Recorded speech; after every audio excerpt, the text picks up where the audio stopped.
இன்றைய தியானம். நாங்கள் கண்டவைகளையும் கேட்டவைகளையும் பேசாமல் இருக்கக்கூடாதே என்றார்கள். அப்போஸ்தலர் 4:20. ஆண்டவரும் இரட்சகருமாகிய இயேசு கிறிஸ்துவின் நாமத்தினாலே இந்த காலை வேளையிலே இன்றைய தியான நிகழ்ச்சியின் வாயிலாக உங்கள் ஒவ்வொருவரையும் சந்திப்பதில் நான் கிறிஸ்துவுக்குள் மிக்க மகிழ்ச்சி அடைகிறேன். பிரியமானவர்களே, பேதுருவும் யோவானும் சொல்கிற வார்த்தை இது. இவர்கள் பரிசுத்த ஆவியானவருடைய அபிஷேகத்தை பெற்றுக்கொண்ட பிறகு, பரிசுத்த ஆவியானவரால் நிரப்பப்பட்ட பிறகு இவர்கள் கர்த்தருக்காக எழும்பி சாட்சி சொல்லுகிறவர்களாய், பிரசங்கிக்கிறவர்களாய், ஊழியம் செய்கிறவர்களாய் காணப்படுகிறார்கள்.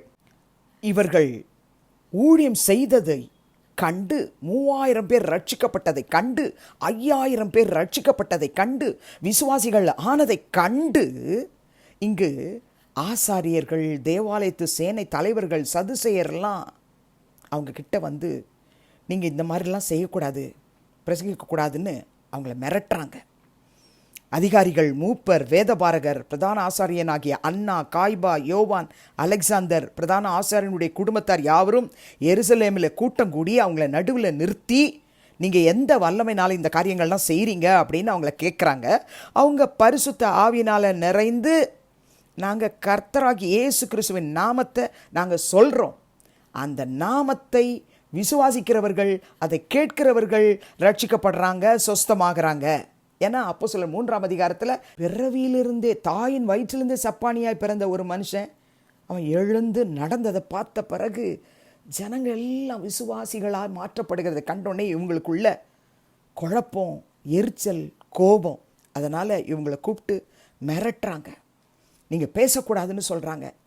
ஆனால் பேதுருவும் யோவானும் 19ஆம் வசனத்தில் சொல்கிறாங்க, அப்போஸ்தலர் 4:19, தேவனுக்கு செவி கொடுக்கிறதை பார்க்கிலும் உங்களுக்கு செவி கொடுக்கிறது தேவனுக்கு முன்பாக நியாயமாக இருக்குமோ என்று நீங்களே நிதானித்து பாருங்கள். நாங்கள் கண்டதை, நாங்கள் கேட்டதை பேசாமல் இருக்கக்கூடாதே என்றார்கள். ரட்சிக்கப்படுறதுக்கு முன்னாடி பேதுருடைய வாழ்க்கை நமக்கு தெரியும்.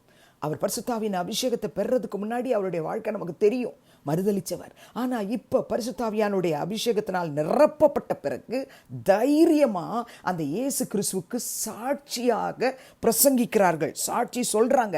நீங்கள் அப்போஸ்தலர் 2ஆம் அதிகாரம் 32ஆம் வசனத்தில் பேதுரு சொல்கிறத வாசித்து பார்த்தீங்கன்னு சொன்னால், இந்த இயேசுவை தேவன் எழுப்பினார், இதற்கு நாங்கள் எல்லாரும் சாட்சிகளாய் இருக்கிறோம், நாங்கள் சாட்சிகளாய் இருக்கிறோம். ஏன்னா எங்களுக்கு கிடைச்ச வார்த்தை என்ன தெரியுமா? அப்போஸ்தலர் 1:8 படி, பரிசுத்த ஆவி உங்களிடத்தில் வரும்பொழுது நீங்கள் பலனடைந்து எருசலேமிலும் யூதேயா முழுவதிலும் சமாரியாவிலும் பூமியின் கடைசி பரியந்தமும் எனக்கு சாட்சிகளாய் இருப்பீர்கள் என்ற வார்த்தைகள் கிடைச்சது. நாங்கள் பரிசுத்த ஆவியானுடைய அபிஷேகத்தை பெற்றுக்கொண்ட நாங்கள் அதை குறித்து, நாங்கள் கண்டதை குறித்து, நாங்கள் அனுபவித்ததை குறித்து நாங்கள் பேசாமல் இருக்க முடியாதே அப்படின்னு சொல்கிறாங்க. பிரியமானவர்களே, இன்றைக்கு இந்த சத்தத்தை கேட்கிற சகோதரனே, சகோதரியே, இன்னும் ஒரு நாளில் நம்ம இந்த மாதத்தையே முடிக்க போகிறோம். இந்த மாதத்தில் நம்ம ஒருவருக்காகிலும் இரட்சகராகிய இயேசு கிறிஸ்து என்னை சந்தித்தார், என்னை ரட்சித்தார், பரிசுத்த ஆவியினால் நிறைத்தார், நான் ஆண்டவருக்கு பிரியமான பிள்ளையா நான் வாழறேன், நீங்களும் அந்த இயேசுவை ஏற்றுக்கொள்ளுங்க, சொந்த இரட்சகராக ஏற்றுக்கொள்ளுங்க, அவர் உங்களுக்காக மரித்தார், பாடுபட்டார், உயிர்த்தார், மீண்டும் வரப்போகிறார், நாங்கள் எல்லாரும் அவருடைய வருகைக்காய் ஆயத்தமாக இருக்கிறோம், நீங்களும் எங்களோட கூட ஆயத்தமாக இருக்க எங்களோட கூட ஆலயத்துக்கு வர்றீங்களான்னு ஒரு முறையாகிலும் நம்ம கூட வேலை செய்கிறவங்க கிட்ட, நம்ம வீட்டுக்கு வர்றவங்க போகிறவங்க கிட்ட, நம்முடைய குடும்பத்தார்கிட்ட, சொந்தக்கார்கிட்ட இந்த இயேசு கிறிஸ்துவை குறித்து நம்ம சாட்சியாக சொல்லியிருக்கிறோமா? நம்ம கண்ணால் கண்டது, நம்ம காதால் கேட்டது, இதை பேசியிருக்கிறோமா? ஆனால் இங்கே பேதுருவும் யோவானும், எங்களால் சும்மா இருக்க முடியாது, நாங்கள் கண்டதையும் கேட்டதையும் பேசாமல் இருக்கக்கூடாதே அப்படின்னு சொல்கிறாங்க.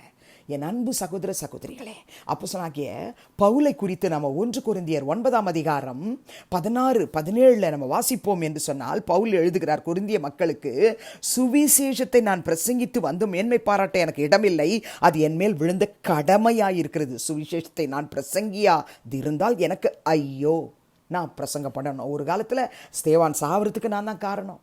அநேக கிறிஸ்தவங்களை, ஸ்திரீகளை, புருஷர்களை அடித்து நொறுக்கினேன். ஆனால் இயேசு கிறிஸ்து என்னை ரட்சித்தார். என் கண்கள் குருடாக்கப்பட்டிருந்தது. அனனியா தீர்க்கதரிசியின் மூலமாய் கண்களிலே கர்த்தர் பார்வை கொடுத்தார், என்னை ரட்சித்தார், பரிசுத்தாவினால் நிறைத்தார். நான் மூழ்கி ஞானஸ்நானம் எடுத்தேன். இன்றைக்கு நான் பெற்றுக்கொண்ட அந்த தரிசனத்தை என்னால் சொல்லாமல் இருக்க முடியாது. இது என் மேல் விழுந்த கடமை அப்படின்ட்டாரு. நான் உற்சாகமாய் அப்படி செய்தால் எனக்கு பலன் உண்டு. உற்சாகம் இல்லாதவனாய் செய்தாலும் உக்ரான உத்தியோகம் எனக்கு ஒப்புவிக்கப்பட்டிருக்கிறதே என்று சொல்லி தன்னை குறித்து சொல்கிறார். பேதுரும், யோவானும், பவுலும், இவங்க 3 பேரும் சுவிசேஷத்தை எப்படி பாரத்தோடு சொன்னாங்கன்னு நம்ம வாசித்தோம். நம்ம கண்டது, நம்ம கேட்டது, ஞாயிறுதோறும் நம்ம சபையில் ஊழியக்காரங்க நமக்கு கொடுக்குற பிரசங்கம், அதை கேட்குற நாம் ஒரு சிலருக்காகலும் எடுத்து சொல்லியிருக்கிறோமா? சாட்சி சொல்லியிருக்கிறோமா? சாட்சியாக வாழறோமா? கண்டது கேட்டது இதை எங்களால் பேசாமல் இருக்க முடியாதுன்னு சொல்கிறாங்களே. அப்போ எனக்குள்ள உங்களுக்குள்ள அந்த வைராக்கியத்தை கர்த்தர் இன்னைக்கு கொடுக்கும்படி அந்த சுவிசேஷ பாரத்தை ஆண்டவரே எங்களுக்கு தாரும். அந்த கடமையை நாங்கள் நிறைவேற்ற தவறிட்டோம், இன்றையிலிருந்து நிறைவேற்ற கிருபை தாரும். ஜெபிக்கலாமா? பரிசுத்தமுள்ள பிதாவே, இயேசுவின் நாமத்தில் உடைய சமூகத்துக்கு நாங்கள் வருகிறோம். அப்போஸ்தலர் 4:20 படி நாங்களும் எங்கள் வாழ்க்கையில் நாங்கள் கண்டது, நாங்கள் கேட்டதை நாங்கள் பேசாமல் இருக்கக்கூடாதே என்று நாங்கள் ஜெபிக்கிறோம். பரிசுத்த ஆவியினால் நிறைத்தருளும். பரிசுத்த ஆவியினால் நிறைக்கப்பட்ட ஒவ்வொரு மகனும் மகளும் உமக்கு சாட்சிகளாய் அவர்கள் வீடுகளிலே, அவர்கள் வேலை ஸ்தலத்திலே எடுத்து நாம மகிமைக்காக பயன்படுத்தும். ஒவ்வொருவர் மேலே விழுந்த அந்த கடமை, அந்த சுவிசேஷ பாரம் எங்களை அழுத்தட்டும். நாங்களும் எதையாகிலும் உமக்காக செய்ய கிருபை தாரும் என்று வேண்டுகிறோம்.